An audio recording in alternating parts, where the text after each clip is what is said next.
हे पड़ोस वाली आंटी, आपको किस बात की चुल्ल मच रही है, किस बात की खुजली मच रही है? आपको क्या दिक्कत है भैया? हमको तो ये समझ में नहीं है।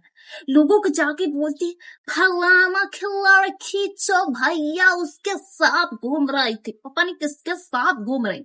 अरे फलाना की लड़की जिसके मर्जी साथ घूम रही थी, आपके बेटे के साथ घूम रही थी, बस उसने हेलमेट पाया था ना, इसलिए आपको पहचान नहीं हुआ कि आपका बीच। तो आपको किस बात की चिंता? अब मेरे घर वालों को पता है कि मैं किसके साथ कहाँ घूम रही हूँ। मैं अपने कजन ब्रदर और भाई के साथ भी नहीं घूम सकती, पता नहीं किस बात की चुल है ना। मेरे घर वालों को दिक्कत नहीं है तो अब किस बात की यहाँ खुजली मच रही है यहाँ।